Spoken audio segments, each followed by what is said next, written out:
Bien, continuaré analizando en esta segunda parte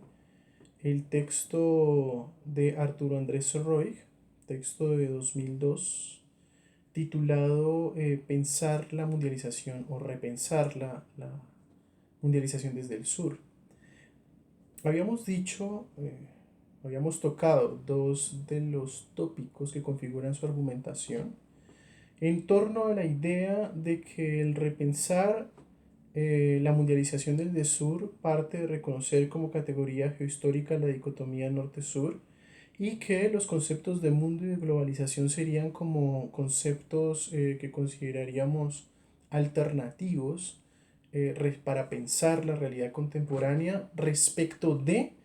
el concepto de globalización, que a juicio de Roig era un concepto en el cual se reproducía una mirada colonial de la realidad. Habíamos tocado particularmente dos tópicos que era la relación entre el proceso de mundialización como proceso dinámico, en el que acaecen una pluralidad de mundos que terminan conformando una especie de supramundo, un mundo eh,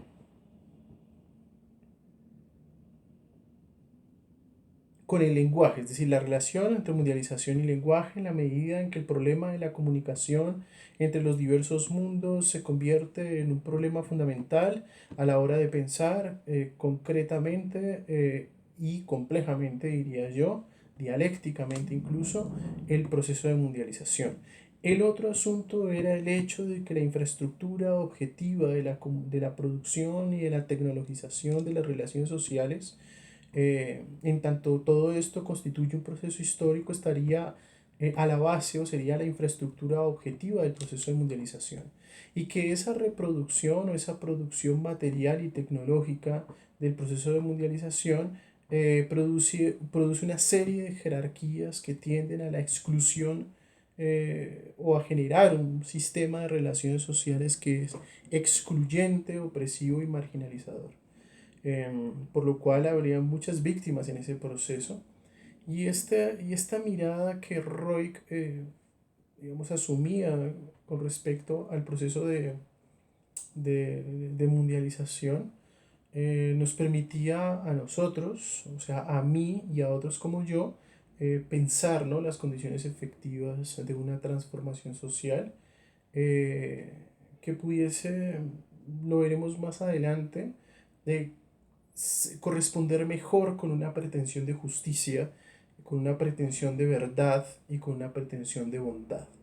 que son fundamentales en cuanto a la tradición del humanismo semita que llega hasta nosotros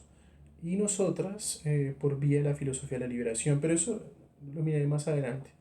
Por lo pronto, Roig nos ofrece todavía algunos tópicos para seguir pensando, ¿no?, el tema de su argumento. Uno de esos tópicos es el lugar de enunciación con respecto a Occidente, porque cuando nosotros asumimos como categoría geohistórica eh,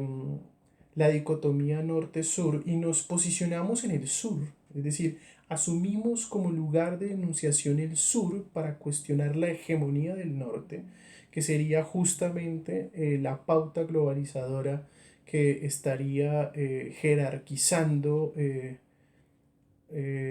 material y espiritualmente el proceso de mundialización.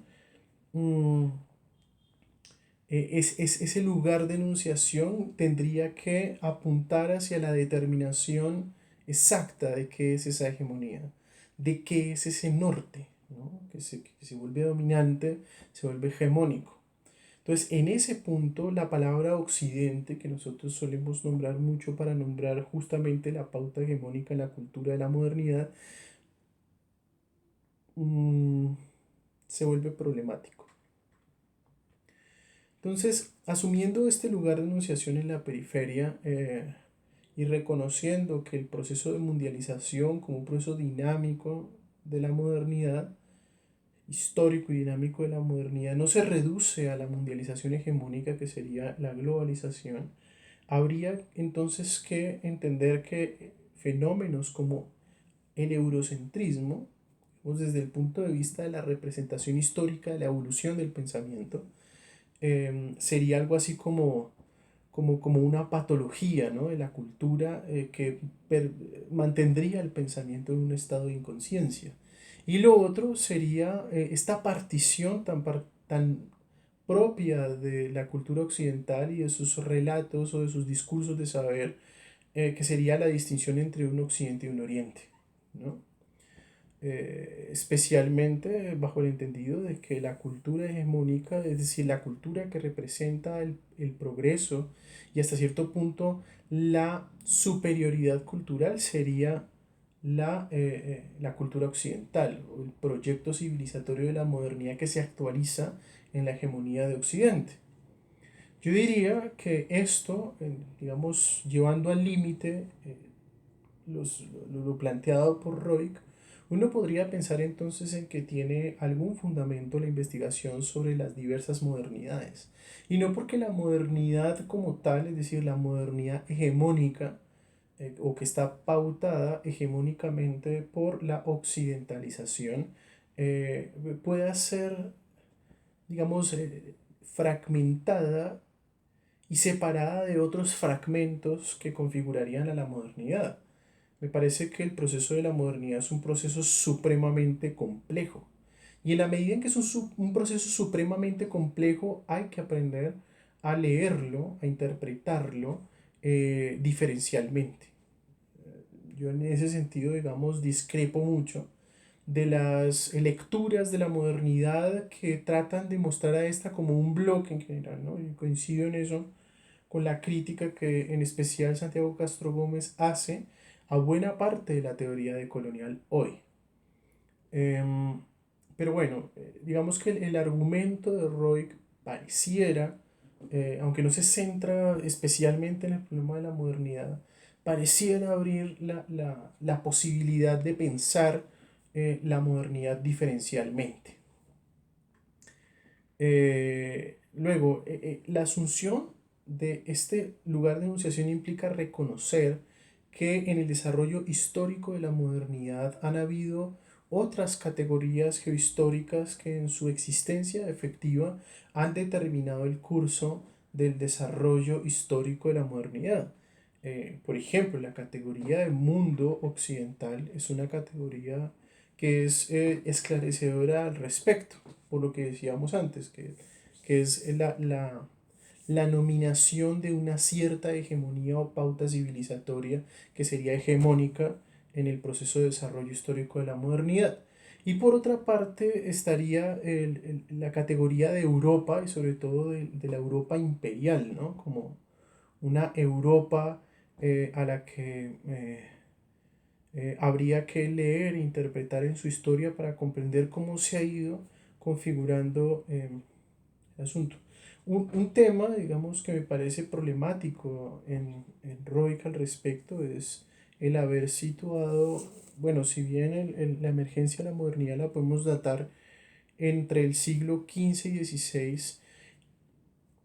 Roig señala el Renacimiento como punto de partida,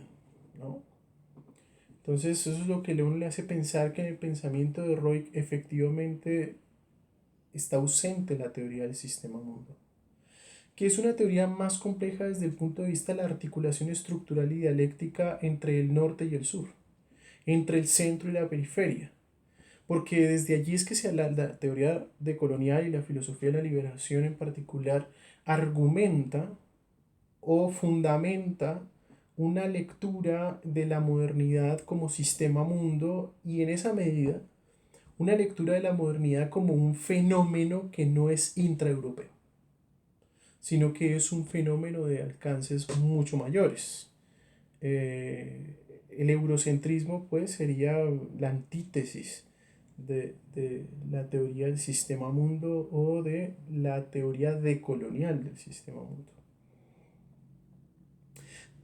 En Roig no aparece eso, porque para él, digamos, la modernidad tiene una pauta hegemónica que comienza en el Renacimiento europeo y va a culminar, ¿no?, en la Segunda Guerra Mundial, cuando la hegemonía de Europa viene a ser sustituida por la hegemonía de los Estados Unidos. Me parece que desde un punto de vista general la lectura es imprecisa, pero desde un punto de vista un poco más particular, tiene algo de validez solo en la medida en que pudiéramos leer la modernidad a contraluz del proceso de emancipación latinoamericana. Es decir, que las periferias de la América Latina, las periferias del sur, incluso más allá de América Latina, habrían tenido una cierta posición desde el desarrollo, digamos, del capitalismo en las ciudades italianas, muy vinculadas al proceso muy vinculado al proceso del Renacimiento entre el siglo XV y XVI, y habría terminado con cierto tipo de hegemonía europea que pasa por las ciudades italianas, que pasa por los Países Bajos y que viene a tener su cenit en el imperialismo británico de los siglos XVIII y XIX. Ese proceso de hegemonía mantiene en una cierta posición no solamente a las colonias ibéricas, que en las que se transformó el continente americano tras la invasión europea, sino que también mantiene una cierta distribución del poder y de la riqueza en Europa, al interior de Europa, pero también en relación con otras regiones del sistema mundo. Más adelante veremos estas especificidades históricas, pero creo que durante ese periodo del Renacimiento a la Segunda Guerra Mundial, la hegemonía pareciera ser claramente europea, aunque Dussel particularmente ha discutido esto, señalando sobre todo, eh, y en consonancia, creo yo, entiendo yo, con Gunther Frank y con, incluso con Giovanni Arrighi, el que argumenta a propósito del capitalismo en China. Van a discutir mucho la centralidad de Europa, incluso hasta el siglo XIX. Es decir, que para ellos Europa no viene a volverse centro del sistema mundo sino hasta el siglo XIX y no desde el siglo XVI. Entonces, es una discusión bastante compleja, requiere una cierta erudición que iremos desarrollando en el camino, pero por lo pronto digamos que el argumento de Roy cuadra un poco. Y cuadra también porque en el momento en que se produce el proceso de descolonización en África y en Asia, que es un proceso interesante, del cual habrá una expresión importante en la emergencia de los países no alineados después de la década de los 50 del siglo XX. eh, Debilitaría, ¿no?, el sistema colonial europeo y permitiría un ascenso, un desplazamiento del centro del sistema mundo hacia el oeste, que sería los Estados Unidos de Norteamérica, la emergencia de los Estados Unidos de Norteamérica, particularmente a partir de la implementación del Plan Marshall y del Bretton Woods. Y del American Way of Life en un sentido amplio, ¿no?, de subjetivación de la ecúmene, podríamos decirlo así. En cualquier caso, este proceso de desplazamiento y debilitamiento de la hegemonía europea, la emergencia del centro norteamericano, pues va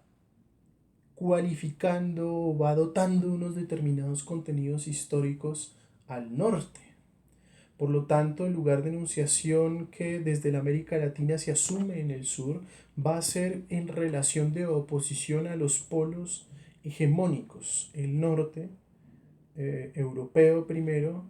el norte estadounidense después. Y no sabemos si en el futuro el posicionamiento político, cultural, económico de la América Latina deba plantar cara a un imperialismo chino. Por lo pronto, podemos decir que no hay tal imperialismo chino, pero no sabemos si en el futuro va a conformarse, ¿sí? China no es la panacea próxima del mundo y creo que lo sabemos todos por el nivel digamos, de producción y de consumo manifiesto en esa formación social, que además no es compatible con la idea del decrecimiento como demanda ambiental y ecológica del planeta en relación con el desarrollo histórico del capitalismo y de la modernidad. Pero bueno, Esos son temas que ya tendremos oportunidad de estudiar más adelante. En el caso de Roig, este tópico nos permite pensar pues un cierto posicionamiento, ¿no? En la medida en que la América Latina eh, como sur o periferia del sistema mundo, bueno, del proceso de mundialización, que es al que se refiere Roig, eh, ha, ha sido determinada por su otro, por el norte, como una parte negativa en el proceso de mundialización, como una parte atrasada, como una parte que todavía tiene un cierto aire de barbarie que le haría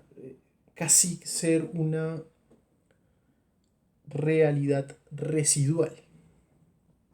Obviamente esto es hipocresía pura, ¿no? Pero porque tanto Europa como los Estados Unidos no han hecho más que esquilmar las riquezas de los territorios de la América Latina o de nuestra América, para ser, digamos, mucho más beligerante en términos de la asunción de una identidad continental, eh, y en la medida en que se han enriquecido de lo que hay en estos territorios a costa de la dignidad y de la vida de los habitantes de este territorio, pues hace ya que la forma en que el norte ha recubierto ideológicamente la imagen de su otro, que sería este sur, que primero fue un oriente y que después se vuelve un sur, em, pues sea falaz y por lo tanto deba ser radicalmente criticada, cuestionada, denunciada por el pensamiento crítico latinoamericano y también por la filosofía de nuestro continente. El otro tópico es justamente aquel tópico en el que Arturo Andrés ponía, digamos, el lente sobre la dicotomía norte-sur. Y es que a propósito de esta dicotomía, Arturo Andrés Roig diría que el norte ha significado algo así como una conducta afirmativa o virtuosa, y mientras que el sur sería algo ruin y desmesurado, ¿no? Que es algo de lo que ya hemos entrado a hablar. Y diría además que el norte señala un horizonte existencial, ¿no? Que aspira a la vida feliz y tendría pues una metáfora, su metáfora grandiosa, en la aventura náutica, ¿no? Que se remite por supuesto a las aventuras marítimas de los imperios ibéricos. Entonces ellos consideraban, por ejemplo, que la estrella polar era la estrella del norte, y la noción de norte se volvió cartográficamente significativa para los navegantes entre el siglo XV y el siglo XVI, incluso hasta el siglo XVII. De eso hay algunas observaciones muy interesantes, sobre todo en el proyecto de esferas de Peter Sloterdijk, a propósito de lo que él denomina americanología.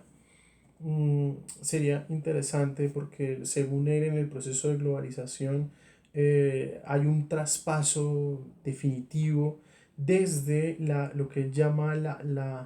el modelo celeste al el modelo náutico, que es casi como la partición del mundo en términos de una visión antigua de la realidad y una visión moderna de la realidad. Pero bueno, a propósito de esto, habría que decir que en el discurso de Roig, eh, las obras de Horacio Ceruti, muy críticas, que miraremos más adelante, porque a mí particularmente me interesa mucho la obra de Ceruti, y de Miguel Ángel Rojas, perdón, de Miguel Rojas Mix, serían obras que habrían revaluado con cierta radicalidad eh, esa mirada, teniendo como objetivo la recuperación del sur frente, o el sentido, el horizonte de sentido que caracterizaría el sur frente a Occidente. A mí me llama particularmente la atención el que Roig no prestara mucha atención a la filosofía de la liberación, ¿no? Especialmente a la filosofía de Dussel, que también entra en esa discusión, porque él incluso remite a Fournet Betancourt en sus pretensiones de una filosofía intercultural que yo diría estaría siempre obstaculizada por el cisma de la mestitud, pero hasta Fournet Betancourt es, digamos, citado por Roig, no así Dussel o Scanone. Pero bueno, más acá de esa, más allá de esa cuestión que tal vez no sea una cuestión de fondo, lo que sí parece ser de fondo es el hecho de que en el conjunto de las discusiones abordadas por Roig se asume un punto de vista cultural en el que el norte y el sur pues constituyen categorías que son muy móviles. Es decir, que el discurso filosófico, en la medida en que logra establecer una posición crítica que suspende momentáneamente la significación o el sentido, ¿no?, último de los significantes que trazan nuestras coordenadas eh, geohistóricas, existenciales, epistemológicas, políticas, éticas, que serían las implicaciones en últimas que tendría la dicotomía norte-sur. Esto sería, no permanecerían estáticas. Pues, esa dicotomía norte-sur, su contenido geohistórico no sería estático, sería móvil y correspondería al pensamiento crítico latinoamericano del sur global movilizar esas categorías para poder esclarecer el sentido del proceso de mundialización en el presente. Luego, esa movilización permitiría en últimas una recuperación del sentido afirmativo del sur.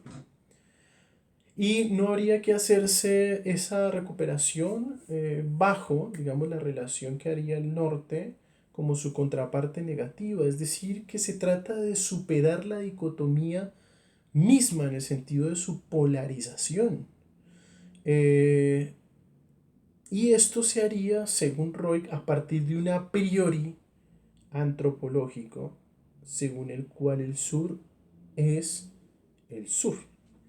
Y esta formulación me parece a mí muy interesante a pesar de la estructura tautológica que hay en el fondo, porque el proceso de autoconciencia es un proceso que necesariamente es tautológico en el sentido en el que en la autoconciencia se realiza muy hegelianamente un pliegue de la historia o del espíritu que viaja a través de la historia. Y en ese pliegue el absoluto toma conciencia de sí. Claro, no es sobre todo la temática de Roy que siempre me ha parecido muy adverso a, a Hegel. Mm, pero sí tiene que ver, digamos, con este a priori antropológico que, como decíamos antes, es un a priori trascendental que no es abstracto en el sentido kantiano del término, sino que es concreto en un sentido histórico, que no sé bien si sería kantiano, si sería marxista, si sería dilteiano, si sería hegeliano. Hay algo, digamos, en los discursos sobre la historia de las ideas que pareciera de algún modo sustraerse a la tradición filosófica de Occidente, salvo por supuesto en Leopoldo Sea o en José Gauss, donde es claro, Arturo Ardao incluso, donde es, bueno, en Arturo Ardao no tanto, pero al menos en Leopoldo Sea y José Gauss es muy clara la influencia de Ortega y Gasset y por lo tanto de Dilthey, ¿no? Y del neocantismo alemán de finales del siglo XIX. Pero el punto es que en este sentido, en el sentido que traza o que pretende trazar Roig,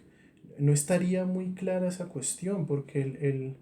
¿cómo decirlo? El a priori antropológico según el cual el sur es el sur, querría decir que hay una antropología del sur, o sea, que hay una humanidad del sur que tendría unas determinaciones propias de su historicidad, que no sería en últimas la expresión de una identidad construida a contraluz de la dominación. Por lo tanto, en cierto sentido creería yo que Roig abandona cualquier tipo de esquema dialéctico en el cual el sistema de la contradicción que estaría en el fondo de la decisión del ser no podría ser reunificado a partir de un reflejo, ¿no? Entonces, somos el sur porque el norte nos mira así, o somos el sur porque estamos negando, en el sentido de la negación, la determinación que el norte ha hecho de nosotros, sino que somos el sur en tanto nos entendemos como sur desde el sur y para el sur. Esa sería como la interpretación que yo haría de ese enunciado, ¿no? Según el cual, y lo estoy citando textualmente, es necesario, dice Roig, superar la dicotomía polarizada a partir de un a priori antropológico según el cual el sur es el sur. Y bueno, esta constitución inmanente de la afirmatividad del sur nos dice, y dice textualmente Roig, que no somos ni más ni menos que los otros, simplemente somos. Yo me distancio bastante de esa cuestión porque sería casi que eh, una contradicción en los términos pretender que se hace un diagnóstico histórico de la dominación y después intentamos construir una identidad que se sustraiga al problema de la dominación. Es decir, resulta bastante contradictorio que en el diagnóstico histórico de la dominación encontremos el problema de nuestra identidad y después querramos construir nuestra identidad como si la historia de la dominación no hiciera parte de ella. Entonces creo que allí hay un problema complejo que habría que interrogar a toda la obra de Roig, que por supuesto no conozco, apenas conozco Teoría y Método del Pensamiento Latinoamericano y este artículo. Por eso me animé a hablar, eh, pues a interpretar este artículo, porque había leído el otro libro antes, ahí está en mi biblioteca. El asunto, bueno, pero retomando, digamos, el asunto central es que al proponer este discurso sobre el sur, lo que hace Roig, y en esto tiene una cierta cercanía con Raúl Fornet Betancourt, es situar a los pueblos periféricos en un plano de igualdad, o al menos esa es su pretensión. Que yo no creo que sea por allí, porque ya me suena a una especie de dialogicidad que hasta cierto punto sería ingenua porque obliteraría este asunto tan crucial del antagonismo. No es que la identidad se construya simplemente de una especie de interculturalidad abierta. La identidad de la América Latina, de nuestra América, en mi concepto, es una identidad que no puede sustraerse al cisma de la mestitud. Y es que en el cisma de la mestitud hay una conciencia plena del antagonismo histórico que separa a los pueblos del sur de los pueblos del norte, o a las humanidades del sur de las humanidades del norte. Y en esa separación existe un conflicto y existe una lucha por el reconocimiento. Por lo tanto, el problema de la identidad cobra sentido en la lucha por el reconocimiento, no por fuera de ella. Es decir, no tenemos necesidad de una cultura, de una identidad continental, sino es en esa lucha por el reconocimiento, donde políticamente necesitamos articularnos, donde políticamente necesitamos constituir un polo de resistencia y de transformación frente a las injusticias del sistema mundo. Y en ese sentido, la pretensión de verdad, la pretensión de justicia, la pretensión de bondad adquieren o se vuelven imperativas a la hora de construir un discurso filosófico.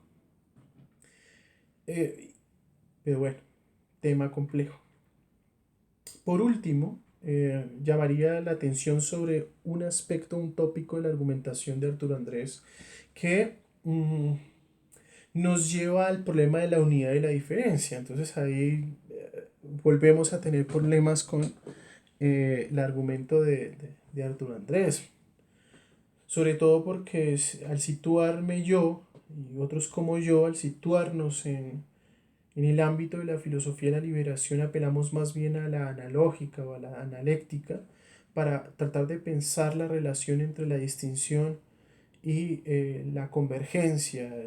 la distinción y la semejanza, es decir, la analogía es otra cosa. No es el problema de la identidad y la diferencia, porque en el origen del pensar no estaría nunca la identidad, sino la distinción. Pues es un tema, digamos, de fondo que habría que mirar, que estoy seguro lo vamos a mirar más adelante, pero por lo pronto en el discurso de Arturo Andrés Roig, eh, la cuestión de la unidad y de la diferencia, la identidad y la diferencia, a propósito del discurso del sur que intenta esclarecer el sur, pues no ha de ser pensado de acuerdo con una voluntad de fragmentación, ¿no? En cierto sentido, podríamos decir que Arturo Andrés Roig reacciona, a mi modo de ver, acertadamente contra la fragmentación que es propia de la posmodernidad, ¿no?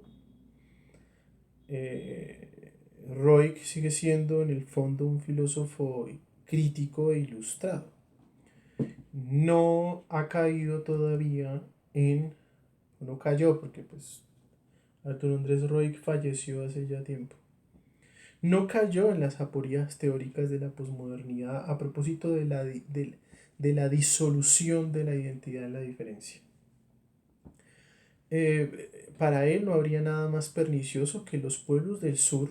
eh, digamos que siguiera el mismo camino de las peripecias del norte, ¿sí? ¿Por qué? Porque el norte, al volverse hegemónico y dominante,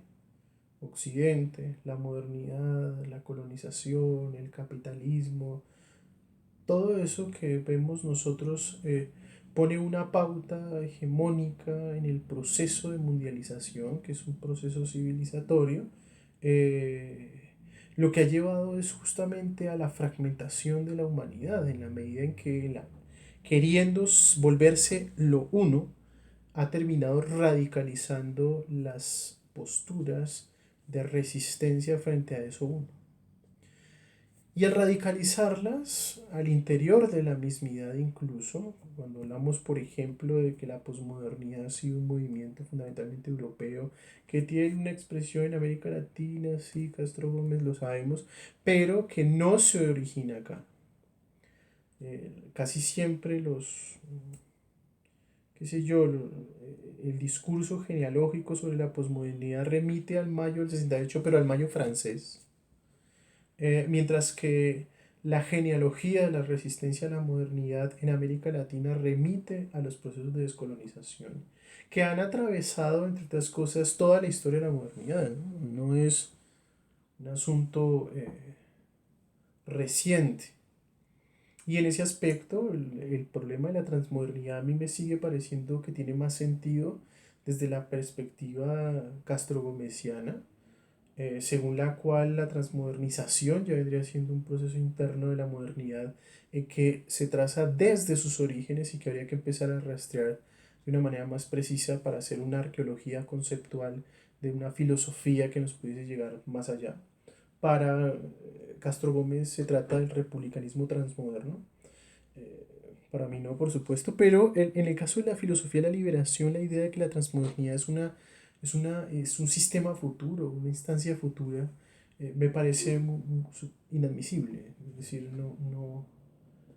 tiene sentido, porque en cierto sentido dejaría en el vacío el problema de la superación de la modernidad, ¿no? Si la superación de la modernidad es el movimiento anadialéctico que abre la totalidad, la alteridad o la exterioridad, ahí ya habría una transmodernización. Por lo tanto, la transmodernidad tendría que ser actual y presente, no solamente una instancia futura. Pero bueno, en esa perspectiva, digamos que la fragmentación, la disolución de la identidad en la diferencia, que es característico de la reacción histórica de Europa, incluso de los Estados Unidos, diríamos de Occidente frente a su propio proceso de dominación, no sería el camino de los pueblos del sur, que necesitan configurar una identidad de resistencia. Roig no lo enuncia tanto así, como en términos de una identidad de resistencia, pero para él, digamos, los pueblos del sur constituirían una humanidad que habría de consolidarse, y para consolidarse tendrían que converger al menos, a unirse, ¿no? Converger en una cierta identidad que no dejaría de reconocer las diferencias en su interior. Entonces lo que diría él puntualmente es que la multiplicidad de los mundos que constituyen al sur convertirían la diferencia en el basamento de la unidad. Entonces algo así como la unidad en la diferencia. Cosa que a mí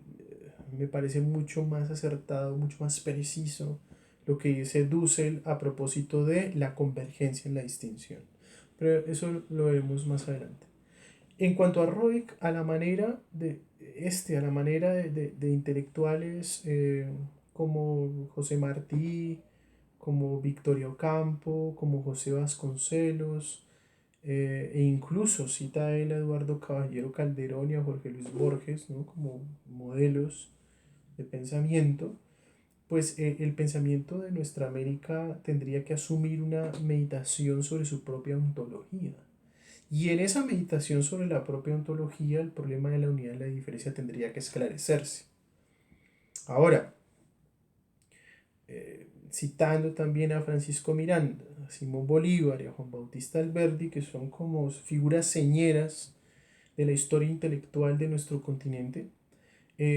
dice Roig, que insiste en que el pensamiento se tendría que medir con el problema de la mundialización, pero desde una imperiosa necesidad de lograr la paz para todas las naciones. Es decir, que siempre el problema metafísico o ontológico de la identidad y la diferencia, de cómo pensar esa vuelta en la historia, estaría motivado por una necesidad de pacificación política de los territorios.